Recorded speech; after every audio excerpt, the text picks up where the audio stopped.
Objection number 2. Quote, some Presbyterian dissenters were born in, joined with, and yet have left the communion of this church, which is established by law, whereas that church that dissenters contend for is not established, her laws of establishment being rescinded, etc. These being joined with others are all schismatics. Unquote. Answer. As not a few Presbyterian dissenters, in a firm adherence to Reformation principles, were never in the communion of this established church, but still studied, through divine aid, to maintain a testimony against this church and her sinful and separating courses from our reforming church, and therefore cannot be reputed schismatics. So there are a considerable number of dissenters who either were brought up in close communion with this church, or through mistakes and ignorance of her miscarriages and growing corruptions, being seduced and whittled into a compliance, have left the communion of this church upon the very same solid grounds for which others refused it, from the commencement of her constitution, as soon as they clearly understood what progress this church had made, and are still making in a course of sinful separation from the Reformation establishment, and so have made no unlawful secession, in returning to a remnant of their Reformed mother church, and her good old covenanting principles, where they are better satisfied, as the Apostle Paul in Galatians 1, verses 13 through 16, by his own example hath taught them. Secondly, whereas it is said, this Revolution Church is established by law, and that church which dissenters contend for is not, etc., it is replied, and yet they do not cry out that their church is in danger, for they know it is founded upon the rock of ages, Matthew 16, verse 18, quote, upon this rock will I build my church, and the gates of hell shall not prevail against it, unquote. Which seems to be a foundation not a little preferable to the laws of men and the inclinations of the people.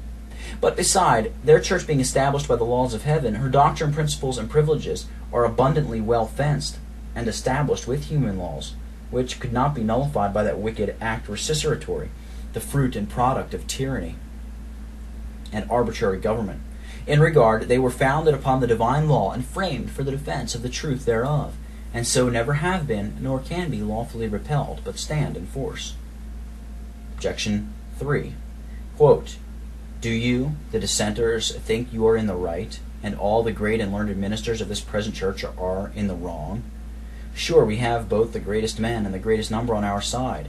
You have only a few, and these of the weakest sort, and your people are ignorant, etc. Unquote. Answer. First, though I would hope few should lay any weight on this objection, and it were enough to desire such who do lay weight thereon to consider John chapter 7, verses 47, 48, and 49, with Mr. Hutcheson's notes on the chapter, yet I shall only say that an impartial observer will find that, for the most part, in all periods, God hath made use of nothings, not only to break the ice to others, but to bear testimony for him. He hides from the wise and prudent, and reveals unto babes. He makes the foolish things of this world to confound the wise, etc. Holy is our sovereign, who doeth what he will. Secondly, I own this church hath the greatest men and the greatest number on her side, and so had the Jews in the apostles' time, and so had the papists at the Reformation. Revelation 13, verse 3. The whole world wondered after the beast. And so have the prelatists at this day in Britain and Ireland. I wonder not to hear the old cry, quote, have any of the rulers or of the Pharisees believed on him, unquote. What if they do not? Will it follow that dissenters must not believe? Little did the chief priests, scribes, and Pharisees with the body of the Jewish nation think that a few men, dissenters from the national worship, were in the right, and all they in the wrong. They were so far from that thought that they counted them ignorant, deluded, and cursed. This people that know not the law are cursed. If Christ's disciples were to go in the way that the most or greatest go, they might have no cross to take up, which his followers are sure to meet with. Thirdly, when the Spirit of God would show us how few they are that bear witness to the truths of Christ, he calls them two witnesses, Revelation 11, verse 3, to teach us not to choose our religion by multitudes or reject doctrines and precious truths because few believe and practice them.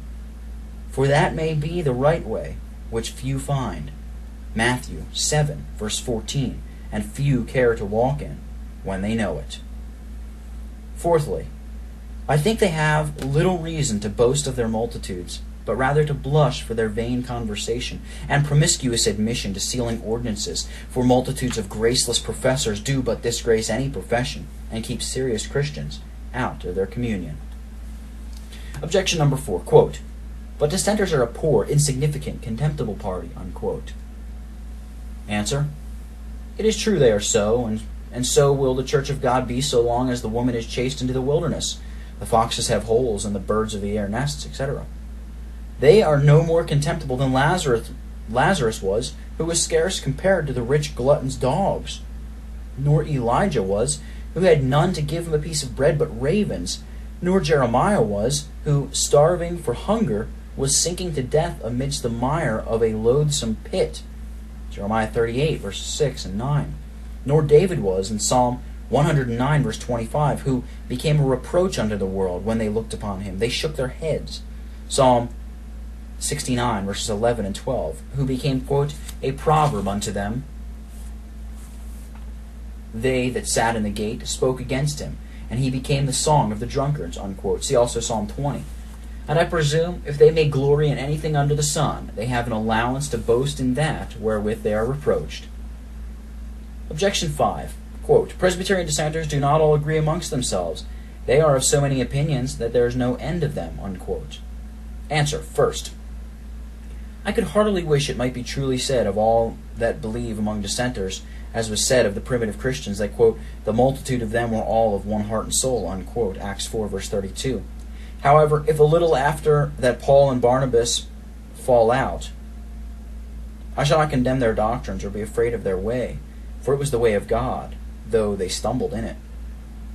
Secondly, whatever lesser differences as to some circumstantials there may be amongst such as are truly reputed dissenters, through different views and measures of light, yet all Presbyterian dissenters justly so called agree, and are one in the main, one in owning and adhering unto the purity of doctrine, worship, discipline, and government as attained 1649, one in adhering to our confessions of faith, covenants, national and solemn league, catechisms larger and shorter, and our other known, received, and approved standards, acts of assembly, and parliaments ratifying the same, one in maintaining and propagating a testimony against all doctrines, tenets, and opinions contrary thereunto, or inconsistent therewith, held, whether by Papists, Prelatists, Erastians, Quakers, Arminians, Independents, Legalists, Arians, Socinians, Methodists, Moravians, or others, and so one in bearing witness to the foresaid honorable cause, against both this Revolution Church and State, upon the account of the foresaid, and other shameful oppositions thereunto, and encroachments thereupon.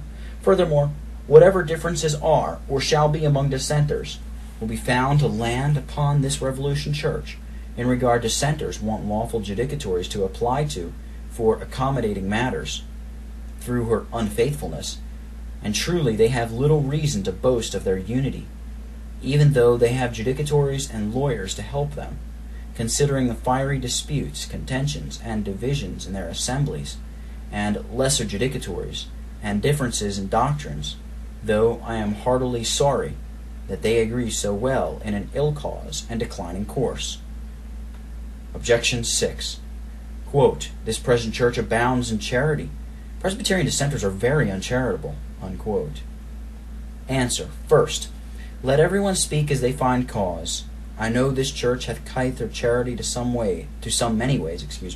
The Episcopal clergy and others chargeable with very gross scandals, whose charity was hot in the bloody period, were received into her communion as above.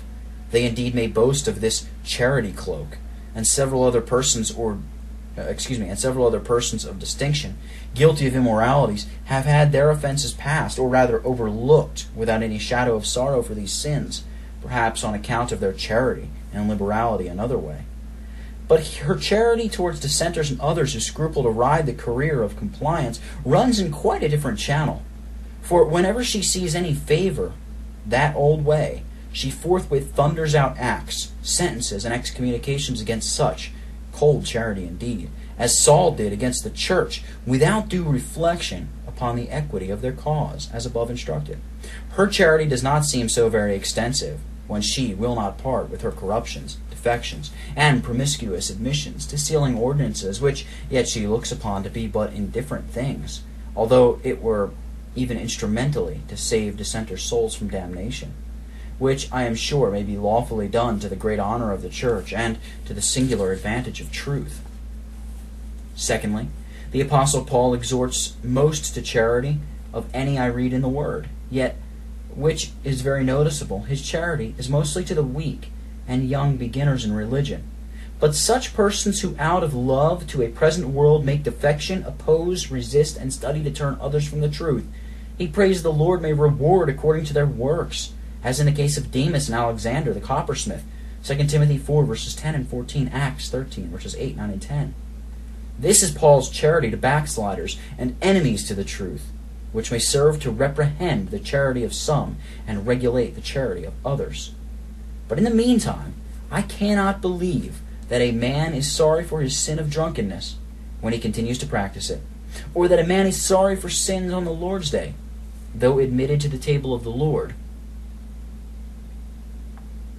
that returns to them all the week. I think there is little warrant for such large charity. Objection number 7. Quote, Presbyterian dissenters should carry on a testimony with others in a way of church communion, protest against the corruptions of, and yet join with the church, seeing there are a better part in the church, and Christ present with them. It ill becomes any to go out of the house, so long as Christ continues in it. Unquote. Answer. First, it is granted that in many cases a testimony in a way of church communion is a proper, laudable, and indispensable duty, such as, number 1, when a church is in an infant state and wrestling out of corruption, up towards Reformation.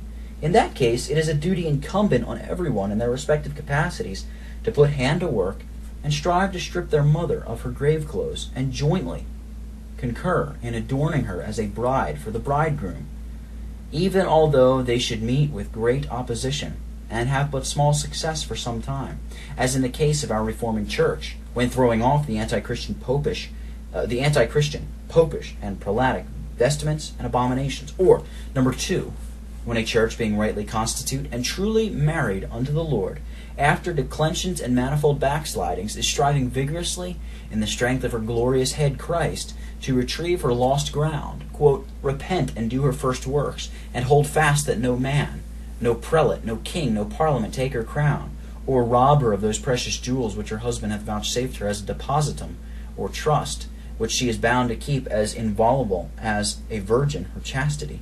Unquote. I say in this case, surely it is a duty of the utmost concern for all hands to be at work, in order to build up the desolations of Zion, raise up the walls of Jerusalem, and gates thereof burnt with fire, even although Tobias, Sanballats, and some like Elymas or Diotrephes, and others of that kidney, should fight against them. Or, third, when a reforming church enjoy her privileges and judicatories in Christ's pure ways, being sound in doctrine, worship, discipline, and government, honorably asserting and maintaining the royalties of Christ, has in her communion such as are dead weights upon her working hand, and is careful to have them reclaimed and reformed, or that leaven purged out, in such a case a testimony against such evils and corruptions, even although real scandals, is to be maintained in a way of church communion, especially when the greatest part is not leavened, the church being still in the exercise of the duties foresaid, and the people are to address themselves unto church judicatories, and not withdraw from their ministries, especially for ordinary scandals, without making prior application to these. Yea, protesting and joining is a most commendable duty in this case. But I humbly conceive none of these agree to the case in hand in regard, number 1, this church is not in an infant but an adult state, nor, number 2, in a growing but evidently in a declining case, nor, number 3, in a reforming but sadly deforming course, nor, 4th, rightly constitute, sound in her principles and ordinances, nor does she enjoy her privileges and judicatories in the ways of Christ, nor claim them, neither does she assert and maintain his royal prerogatives, will not receive and redress grievances, nor own them to be such, yea, nor hear of anything amiss, I speak not of some particular members, but of the bulk, reproaches and persecutes people for giving any just evidence of dislike of their course, however evil, in an orderly way, as is shown above, to which I refer.